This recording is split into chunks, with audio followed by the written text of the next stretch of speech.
dia, meus amigos. Aqui quem fala é o professor Sérgio. Estamos de volta aí com a nossa última aula de mecânica dos fluidos. Na aula de hoje, nós iremos abordar o escoamento interno e o escoamento externo. O escoamento interno, nós iremos abordar escoamento interno em tubos e dutos, perdas de carga e escoamento interno. E no escoamento externo, os conceitos básicos. Tranquilo? Bem, para se analisar o escoamento em tubos e dutos, Osborne Reynolds fez alguns experimentos. Com esses experimentos, ele verificou que o contraste de corante, como vocês podem observar na imagem aí, resumindo, o que foi que ele fez? Ele pegou um fluido, certo? Escoando dentro de um tubo, em condições aceitáveis, como por exemplo, entrada lisa de arredondamento, velocidade conhecida, diâmetro de tubo conhecido, certo? E fez com que esse fluido passasse por dentro desse tubo. E, no meio do local do escoamento, ele adicionou corante. E, dependendo da forma como esse corante se comportava no fluido, ele conseguiu, de forma experimental, visual, verificar, ver se esse fluido estava, em caso uniforme, se ele não estava uniforme, entre outras coisas. Tá certo? Então, o que foi que ele verificou? Isso que a gente disse, quando ele coloca o corante se apresenta de forma diferente de acordo com as diferenças de características do tubo, do fluido e do escoamento. Ou seja, para identificar o tipo de escoamento, ele propôs um parâmetro adimensional conhecido como número de Reynolds, que relaciona as seguintes propriedades do fluido: a massa específica e a viscosidade, a geometria do tubo e a velocidade média do escoamento. Então, nós temos aí que o número de Reynolds para tubos circulares é dado pela seguinte relação que a gente acabou de mencionar. Vocês podem ver aí na nossa equação. Através desse número de Reynolds, pode-se determinar se o escoamento ele é laminar, transiente ou turbulento. O que seria isso, professor? Laminar é aquele escoamento uniforme, onde o fluido não tem muita variação nas suas condições. Transiente é uma transitória, turbulento, como o nome já diz, será uma movimentação turbulenta, brusca. Ou seja, o transiente, ele nem é laminar, mas ele nem é turbulento, ele tem uma característica dos dois.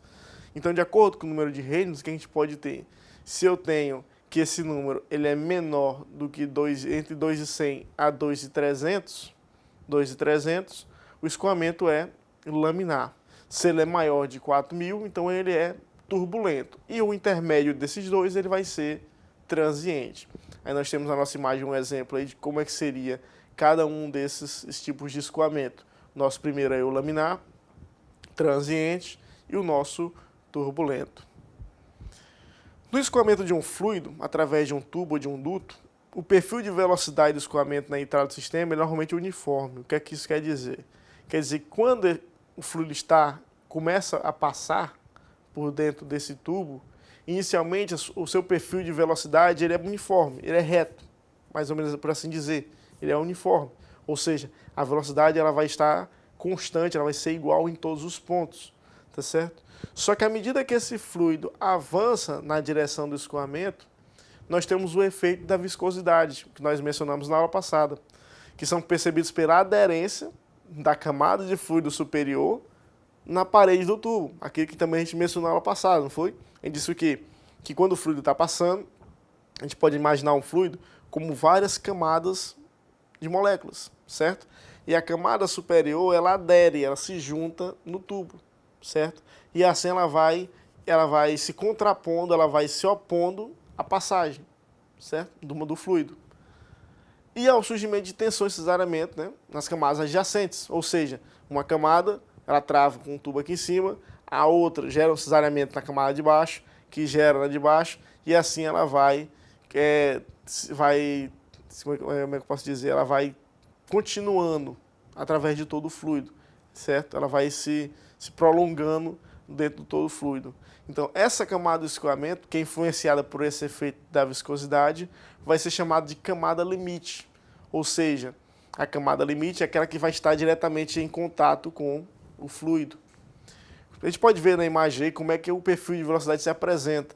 No início, Nós temos aí um comportamento uniforme da força, como vocês estão vendo aí, tá certo?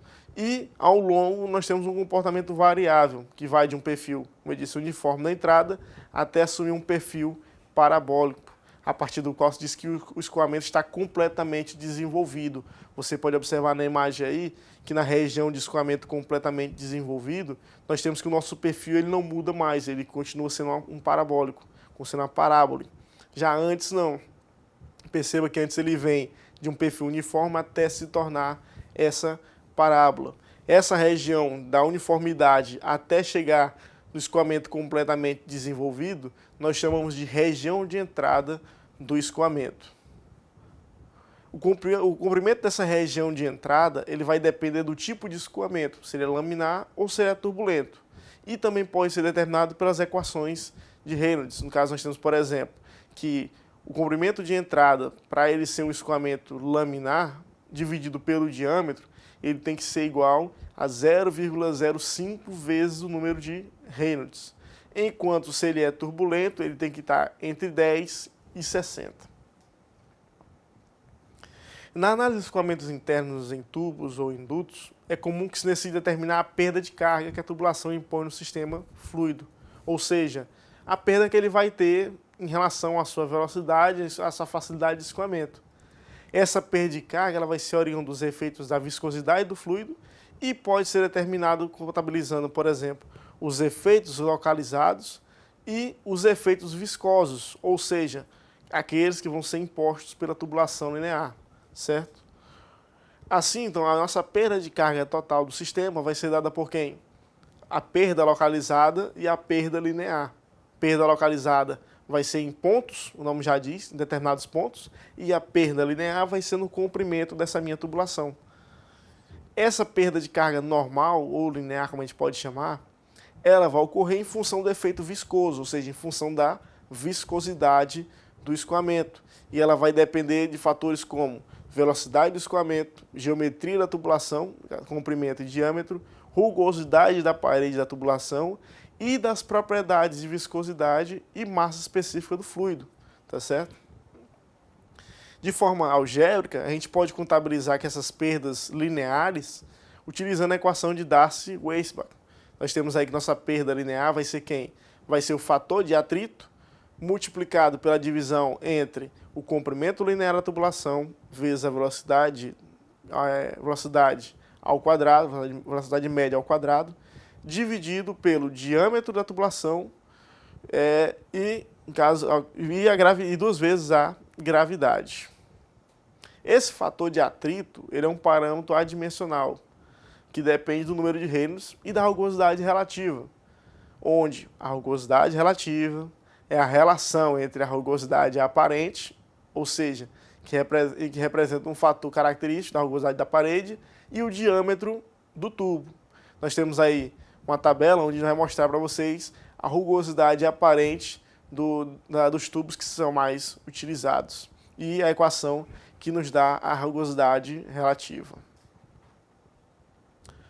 O fator de atrito ele é determinado diretamente pelo diagrama de Moody, como vocês podem ver aí na nossa imagem.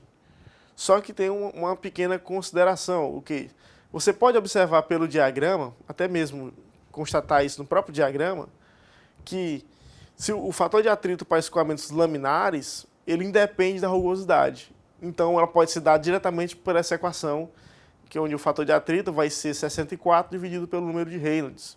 Então nós temos essa pequena separação do escoamento laminar dos outros dois. Já os outros dois o fator de atrito é calculado diretamente pelo diagrama de Moody. Já as perdas de carga localizada, elas são devidas aos componentes ou mesmo à geometria que compõe a tubulação, ou seja, tudo aquilo que não é reto, não seja um tubo reto. A contabilização dessas perdas é relacionada com um fator experimental chamado de coeficiente de perda KL. Esse coeficiente de perda está relacionado à geometria do componente e pouco relacionado com as condições de escoamento, ou seja, a perda ela se dá realmente pelo formato do componente e não pela condição do escoamento. Um exemplo básico nós temos o que? Juntas, joelhos, conexões em T, entre outras, tá certo? A determinação dessa perda total se dá pela contabilização de todas as perdas associadas. Por exemplo, digamos que eu tenho uma tubulação, certo? E a tubulação tem 10 metros de comprimento, certo? E ela varia na altura mais ou menos de 6 metros de altura. Um exemplo hipotético, 10 por 6. Para poder eu ter essa distância e essa altura, digamos que eu vou usar, sei lá, 10 joelhos, 5 conexões em T, um registro, tudo isso, o fluido vai ter que passar por cada um deles, não é verdade? E quando ele passar, ele vai mudar a sua trajetória. Quando ele passa, ele tem uma perda, a perda derivada desse componente, ou seja, dessa mudança de trajetória, certo? Então, por exemplo, na imagem aí, vocês podem ver as perdas de cada um desses componentes, como, por exemplo, uma curva em 90 graus, flangeada, a sua perda é 0,3, como vocês podem ver na imagem. Nós temos aí, por exemplo, uma curva 45 graus, que é um raio normal, sua perda é 0,4. Por exemplo, uma válvula de globo, né? Totalmente aberta, sua perda é de 10, e assim o seu K é de 10, e assim sucessivamente. Então, como é que eu faço para calcular a perda total localizada? Eu vejo a quantidade de componentes que tenho e somo as suas perdas, certo? Somo as suas perdas e tenho uma perda total. Tranquilo até aí? Bem, iremos entrar agora no escoamento externo. Nós vimos que o escoamento interno, como o nome já diz, o fluido, a massa fluida que está sendo levada em consideração, ela passa por dentro de tubos e dutos. O escoamento externo, como o nome também já sugere, é o oposto. Ou seja, o que vai estar submerso no fluido de escoamento vai ser o corpo. Ou seja, de forma mais simples, para se entender. Nós temos que, no escoamento externo, eu posso ter um corpo móvel ou um corpo imóvel. Professor, eu ainda não entendi nada do que o senhor está falando. Vamos pegar um exemplo mais simples. Um corpo móvel, um avião. Um avião, ele está basicamente submerso, ou melhor, ele está dentro de uma massa fluida. Que massa fluida é essa? O ar, certo? Então o avião ele está dentro da massa de ar, certo? Professor, e um imóvel? Uma ponte, por exemplo. Uma ponte ela é estática, ela não se mexe, certo? E nós temos que o vento ele sopra para várias direções. Então, quando eu tenho esse vento soprando sobre essa ponte, ou mesmo, por exemplo, um rio escoando sobre os pilares dessa ponte, nós temos um escoamento externo. Ou seja, nós temos uma massa, um fluido, que ele está se interpondo, está passando pelas laterais, né, o corpo pelo lado externo, a superfície externa desse meu componente, desse meu corpo, tá certo? Então, aí são duas aplicações de escoamentos externos. Contudo, em ambas essas situações, pode-se fixar a referência no corpo e tratar o assunto como um fluido estivesse escoando. Tranquilo? Por simplificação, a gente considera o quê? Que a velocidade do fluido antes de atingir um corpo, ou seja, quando ele está distante o bastante para não ser influenciado pelo mesmo, é constante, certo? A essa velocidade foi convencionado se chamar velocidade amontante U.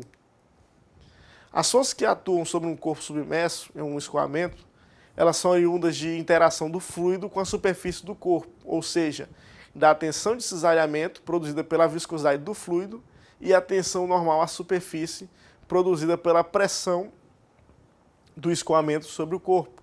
A gente pode observar aí, por exemplo, a asa de um avião. Nós temos aí as forças distribuídas por essa tensão, certo? Observe aí que se der compostas em componentes paralelos ao fluxo e normais a ele, nós vamos produzir duas forças resultantes. A força de arrasto, chamada de drag, no sentido do fluxo, e a força de sustentação, certo? Que é perpendicular ao fluxo.